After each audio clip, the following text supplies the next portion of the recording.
কিছু কিছু সম্পর্ক শুধু টিকে থাকে মানুষ কি বলবে, সন্তানকে মানুষ করবে। একসঙ্গে থাকা, খাওয়া, সংসার করা মানেই যে ভালোবাসা, এটা কিন্তু ভুল।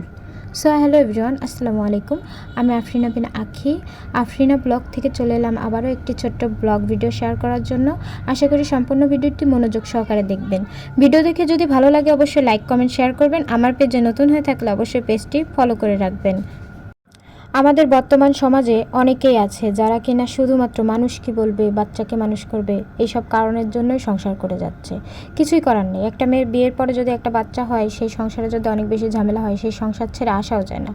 একটা কথা কি জানেন, একটা মেয়ের যদি কখনো কোনো সংসারে মায়া জন্মে যায়, তখন সে সেই সংসারটি ছেড়ে আসতে চায় না। সে যতই অশান্তিতে থাকুক, যতই সমস্যাতে থাকুক না কেন, কখনোই সেই সংসারটা ছাড়তে চায় না।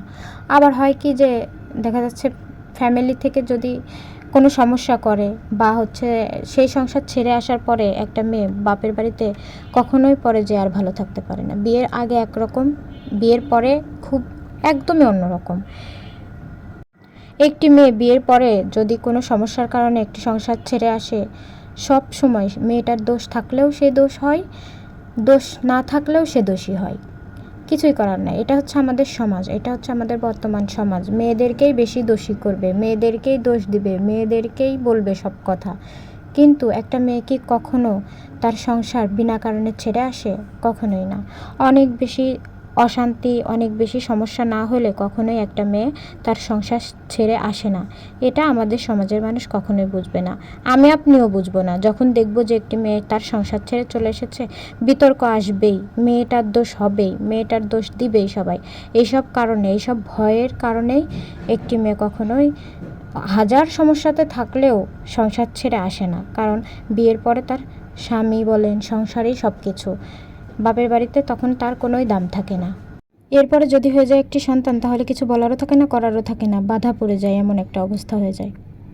কিছু করারও থাকে না। একটি মেয়ে যদি বিয়ের পরে তার সংসার ছেড়ে শ্বশুরবাড়ি থেকে বাপের বাড়িতে যায়, তাহলে তার জীবনের যে কী পরিমাণ দুঃখ, কী পরিমাণ সমস্যার মধ্যে পড়তে হয়, সেটা শুধু সেই মেয়েটাই জানে।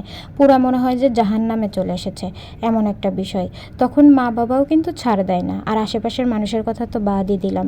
সবসময় কটু কথা শুনতে শুনতে তার জীবন প্রায় শেষই হয়ে যায়। খারাপ কথা, কটু কথা, তাকে খোঁচা মারা, এটা কেউ করতে বাদ রাখে না। যে করবে না, যে করার মতো না, সেও এমনটাই করে। ভিডিওর মাধ্যমে এই বিষয়টি তুলে ধরার চেষ্টা করেছি। ভিডিওটি কেমন লেগেছে অবশ্যই জানাবেন এবং মতামত দিবেন যে ঠিক বলেছি না ভুল বলেছি। ভুল হলে অবশ্যই ক্ষমার দৃষ্টিতে দেখবেন। আজকের ভিডিওটা এই পর্যন্ত। সবাই ভালো থাকবেন, সুস্থ থাকবেন। আল্লাহ হাফেজ।